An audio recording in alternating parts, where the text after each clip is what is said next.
Bismillahirrahmanirrahim. Assalamualaikum warahmatullahi wabarakatuh. Alhamdulillahilladzi at'ama alaina bi ni'mati iman wa islam. Asyhadu an la ilaha illallah malikul aqlam wa asyhadu anna Muhammadan abduhu wa rasuluhu. Allahumma sholli ala Muhammad wa ala alihi wa sahbihi al-aman. Rabbi sholli sadri wa yassirli amri wahlul 'uqdatam min lisani yafqahu qawli. Allahumma la sahla illa ma ja'altahu sahla wa anta taj'alul hazna idza syi'ta sahla. Tiada ungkapan yang paling indah yang kita harus ungkapkan pada pagi hari ini selain ungkapan alhamdulillah wa syukurillah. Senantiasa kita panjatkan puji serta syukur kehadirat Allah Subhanahu wa taala karena atas segala cucuran nikmat, rahmat, karunia serta inayahnya lah. Alhamdulillah pada pagi hari ini kita dapat berkumpul bersama dalam acara silaturahmi dan bugar yang insya Allah kita selalu kegiatan ini dilakukan tiap minggu di lapangan tenis ini. Salawat serta salam semoga tercurah limpahkan kepada junjungan kita Nabi besar Muhammad Sallallahu Alaihi Wasallam, kepada para keluarganya, para sahabatnya, kepada umatnya hingga akhir zaman. Mudah-mudahan kita yang hadir di sini termasuk di dalamnya. Saya mengucapkan banyak terima kasih kepada Bapak Ketua Bugar, yaitu Bapak Profesor Nurlan, yang telah memberi kesempatan kepada saya untuk bicara di depan podium ini, yang mana sebenarnya saya sama belajar. Saya belajar dengan menyampaikan dan Bapak serta Ibu belajar dengan mendengarkan. Sebagaimana dalam hadis menyatakan balighu anni walau ayah, sampaikan walaupun satu ayat. Nah mungkin ini yang jadi pegangan saya, bukan berarti saya di sini lebih pandai daripada ibu-ibu atau bapak. Pada di sini banyak guru-guru saya seperti Haji Eman, ya, Bapak Profesor Nulan, suami saya sendiri, Pak yang dari itu semua guru-guru saya yang ada di sini. Saya selalu menimba ilmu dari beliau-beliau. Saya akan bicara di sini mungkin tentang sholat, ya. Sholat ini tentang udah kerjaan kita sehari-hari yang selalu kita lakukan karena itu merupakan kewajiban kita sebagai umat Islam. Dari sholat di dalam Islam itu menempati kedudukan yang tidak dapat ditandingi oleh ibadah-ibadah yang lain yang kaya tidak. Walaupun kita mungkin pertama syahadat ya, tapi ibadah sholat itu tidak bisa ditandingi dengan ibadah lainnya. Sholat merupakan inti pokok ajaran agama di dalam agama Islam. Nah, jadi bila kita salatnya hilang, maka hilang pula lah agama secara utuh, ya, secara utuh. Kalau tidak kita tidak secara keseluruhan kalau tidak melaksanakan ibadah sholat. Nah, jadi baik buruknya sholat seseorang tidak hanya dinilai dari segi teknisnya saja tidak ya, tapi kita dinilai dari segi sosial kemasyarakatan. Nah, jadi di situ kita bisa melihat bagaimana seseorang itu sholatnya sudah baik dan benar. Sebagaimana ayat Quran menyatakan di dalam surat Al-Ankabut ayat 45, A'udzubillahi minasyaitonirrajim, yang mungkin ibu-ibu pengajian udah hafal semuanya. Utlu ma uhiya ilaika minal kitabi wa aqimis sholat. Inna sholata tanha anil fahsya'i wal munkar wala dzikrullahi akbar wallahu ya'lamu ma tasna'un.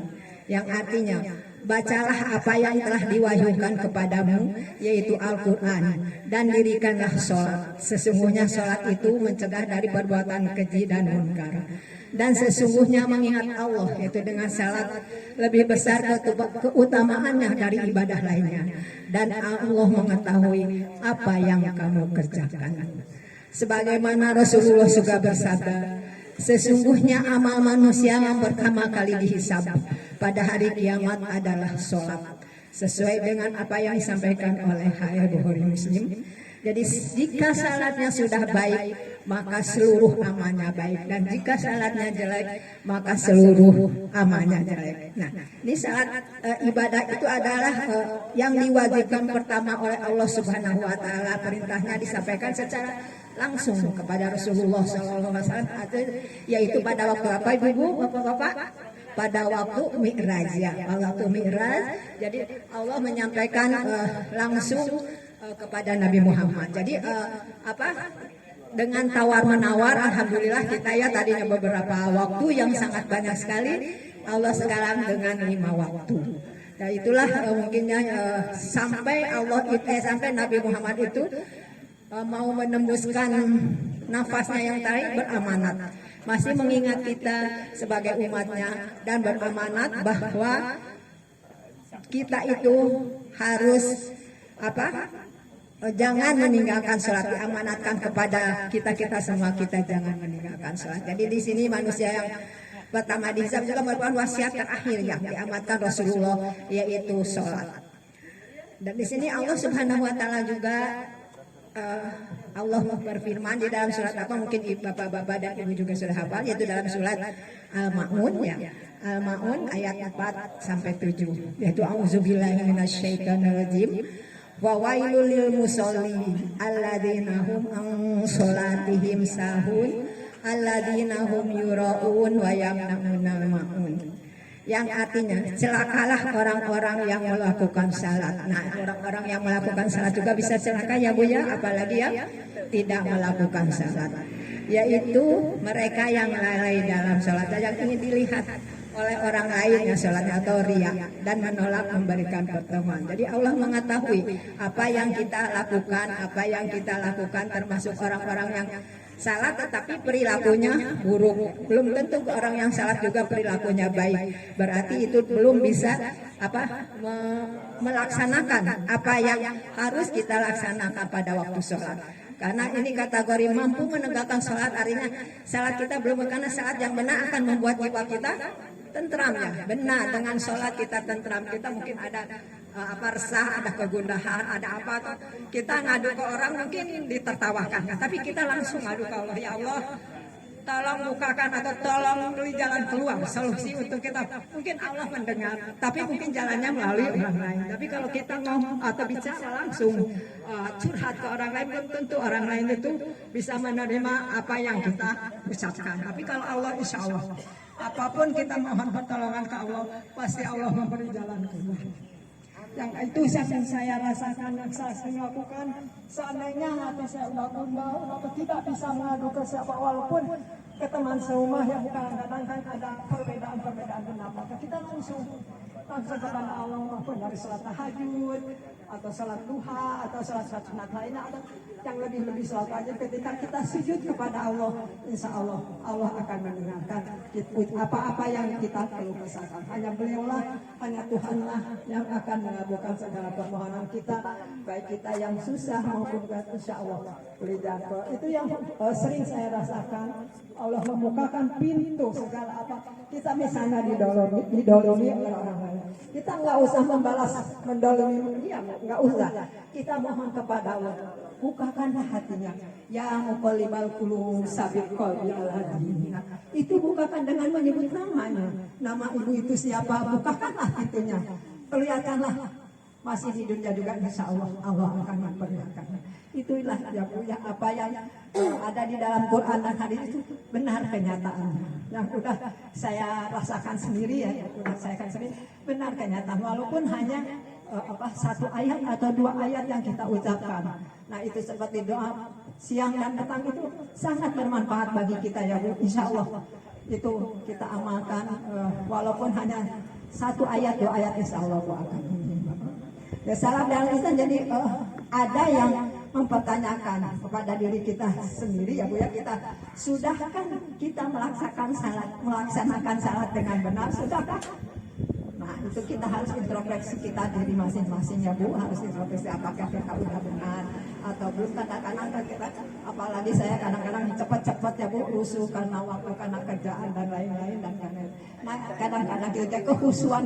Khusyuk di sini bukan berarti khusyuk tidak mendengar apa-apa atau tidak peduli apa-apa, tidak ya. Khusyuk di sini artinya ikhlas, Bu.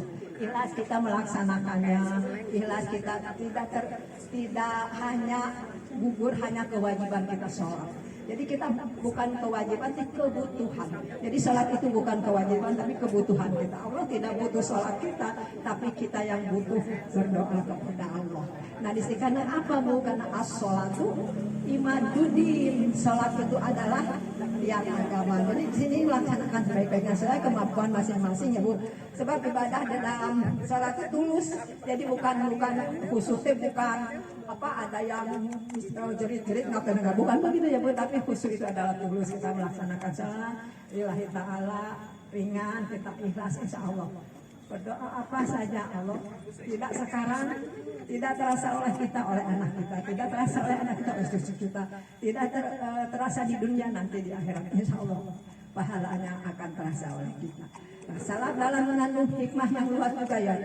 Salah satu hikmah salat ada pengobatan jiwa. Nah itu ya, ada pengobatan jiwa. Yaitu yang sedang sakit, yang sakit jiwa itu bukan sakit jiwa dia ya. Jiwa itu ada yang bingung, ya Bu ya, yang resah, yang ada masalah, banyak masalahnya gitu ya. Jadi dalam salat tahajud boleh juga ya Bu, jadi ini dilaksanakannya. Nah, ini seperti di dalam surat Al-Baqarah ya Pak.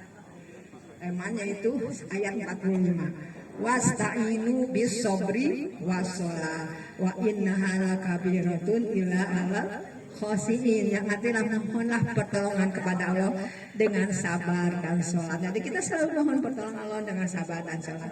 Itu sungguh sholat itu sangat berat ya, kecuali mereka yang khusyuk. Nah khusyuk di sini bukan khusyuk tidak ini ya Bu ya, tapi khusyuk ikhlas, kita melaksanakannya ridho lillahi ta'ala, karena kita tidak melaksanakan hanya gugur kewajiban saja.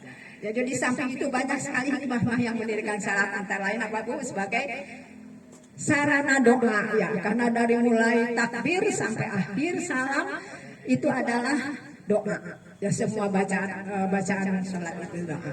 Terus mendidik manusia menghargai waktu. Jadi kita kan tahu ya, waktu duhur, waktu subuh dan lain-lain. Terus mendidik manusia mencintai kebersihan. Yang jelas kita harus bersih, sholat harus berwudu dan lain-lain. Mendidik manusia juga agar selalu menghidupkan rasa cinta kasih. Dengan apa Bu? Dengan salam ya. Salam ke kanan, salam ke kiri. Jadi kita melihat di samping kita gimana, apakah ada yang kesusahan atau dapat perlu pertolongan. Nah itu jadi menyuburkan kita cinta kasih sayang. Nah itu ini dari sholat ya, ke hikmah-hikmah dari sholat. Dan banyak hikmah-hikmah yang lainnya yang mungkin telah kita rasakan bersama. Nah dari hikmah sholat tersebut, sesungguhnya dengan sholat maka kehidupan dunia itu akan diatur ya, sebenarnya akan diatur. Jadi untuk mewujudkan perdamaian itu semuanya, kalau seandainya pemimpin-pemimpin kita juga sudah menegakkan sholat, insya Allah dunia ini pasti damai, aman, subur, makmur, jinawi ya Bu ya. Tidak akan ada yang korupsi apa kalau memang mereka menegakkan. Karena sebenarnya apa yang kita lakukan, setiap langkah apa yang kita lakukan Allah mengetahui. Karena membohongi orang lain itu berarti bukan membohongi orang lain, tetapi membohongi diri sendiri dan membohongi Allah. Ini yang untuk diantara sholat wajib yang 5 waktu itu adalah sholat apa Bu yang utama? Yaitu sholat yang jumlah rakaatnya sedikit, yaitu subuh ya, subuh. Jadi namun saat ini sangat penting ya salat subuh itu, karena kita dengan tidur lelap atau ada yang karena dengan ini ada standar keimanan seseorang itu dilihat dari sholat subuhnya ya. Kalau sholat subuhnya, untuk laki-laki ya, apalagi ke masjid ya, itu ke masjid sangat diwajibkan. Kalau untuk laki-laki sholat 5 waktu di masjid. Nah ini juga untuk perempuan juga tidak ada salahnya. Seandainya kita diajak oleh suami atau sholat masjid ya, ke masjid, sok suburkan masjid. Dulu itu ke masjid itu banyak, apalagi yang udah single-single ya Bu, tidak ada urusan yang detail. Kalau subuh cobalah melangkah ke besar, setiap langkah insya Allah mendapat pahala dari Allah. Lebih jauh lebih baik Bu, lebih jauh dari, karena dengan kita berjalan Allah tuh berlari memberi pahala gitu. Itulah ya, jadi kita harapkan di dalam salat subuh juga waktunya sangat sempit, hanya sampai matahari terbit. Rasulullah bersabda, dalam hadis yang diwariskan oleh Bukhari dan Muslim. Sesungguhnya salat yang paling berat bagi orang munafik adalah salat isya dan salat subuh ya bagi orang yang munafik, tapi bagi orang yang bukan munafik kita beriman itu yang sangat bagian saya rasakan ya Bu, kalau tidak sholat di masjid subuh keluar dari masjid itu rasa badan segar, pikiran bebas ya Bu, bangsa satu bersih gitu. Jadi kita niat pulang ke dengan berdoa keluar dari masjid, kita ke rumah dengan salam, itu beda masuk rumah dengan tidak kita melaksanakan sholat di masjid. Coba Ibu rasakan sekali-kali datang sholat subuh ke masjid, beda rasanya dengan sholat subuh di rumah ya Bu ya, beda. Nah karena ini yang terkandung di dalamnya yang bisa mereka akan mendatangi keduanya dari berjamaah di masjid sekalipun dengan merangkak. Nah ini Allah dengan melangkah kita salat itu sekiranya mereka mengetahui apa yang terkandung di dalamnya, niscaya mereka akan mendatangi keduanya ya. Maksudnya keduanya sholat isya dan sholat subuh. Nah itu di sini. Karena itu berhati-hatilah dan jangan sampai meninggalkan salat subuh berjamaah di masjid ya. Bagi yang masih puasa jalan kaki tapi alhamdulillah di Jogja ya udah ada program suatu masjid Jogokaryan itu yang mana lansia itu dijemput, ada antar jemput masjid itu dijemput karena ada lansia pengen berjamaah di masjid, rumahnya jauh dari masjid, ada antar jemput. Subhanallah ya, maha besar Allah. Ternyata sampai ke sana perhatian masjid itu. Nah, kita patut harus contoh ya, patut kita contoh. Mungkin di sini karena udah banyak hanya bisa berkendaraan motor, mungkin ada yang tidak punya motor, boleh ya menghubungi yang punya motor, pengen dijemput untuk kalau memang dia pengen berjamaah sudah tidak kuat berjalan, datang ke masjid. Memang suka banyak halangan, banyak rintangan karena itu ada faktor X yaitu setan yang mengganggu kita untuk tidak datang ke masjid. Coba tolong kepada yang dekat-dekat masjid, laki-laki itu melangkah ke masjid. Karena itu sholat 5 waktu itu untuk laki-laki wajib di masjid ya. Kalau untuk perempuan tidak, tapi kalau sekali-kali datang juga boleh. Nah karena itu berhati-hatilah jangan sampai meninggalkan sholat subuh yang berjamaah untuk laki-laki terutama. Kalau kita nggak apa-apa di rumah ya, tapi sekali-kali datang coba. Dulu tuh banyak ya sebelum pandemi di masjid itu ada 15, ada 20 orang perempuan. Sekarang hanya 3 atau 4 lah gitu ya. Kadang-kadang 5. Itu ada beberapa kota sholat subuh berjamaah di masjid itu akan mendapat berkah dari sholat subuh itu dan bukannya pintu rezeki mendapatkan saya dengan kita menyimpan tiap subuh sesuai dengan ceramah yang disampaikan oleh Ali Zabar ya yang sudah meninggal, bahwa paling baik itu kita infak itu saat subuh ya, saat sholat subuh. Nah itu infak yang paling diutamakan. Nah itu mungkin saya lupa lagi hadisnya, tapi dia menyampaikan artinya begitu yang saya dengar dari mungkin itu saja ya Bu. Mungkin kita di juga tolong untuk mengisi majlis-majlis taklim di masjid, tolong ya Bu ya isi, karena kita mengumpulkan atau berkumpul di masjid taklim itu kita dinaungi malaikat insya Allah ya. Jadi disaksikan juga oleh para malaikat sholat subuh. Nah itulah mungkin saya pilih sholat bukan guru ibu-ibu, saya juga sholatnya belum benar. Mungkin hanya Allah ya, karena segala sesuatu itu pahala itu hanya Allah yang tahu. Kalau kita sudah niatnya baik, nilai mungkin menurut kita baik, belum tentu di hadapan Allah. Itu mohon maaf yang benar datangnya dari Allah, yang salah karena kedangkalan ilmu yang saya miliki. Mohon maaf dan terima kasih atas perhatiannya. Billahi fisabilillah. Wassalamualaikum warahmatullahi wabarakatuh. Waalaikumsalam warahmatullahi wabarakatuh.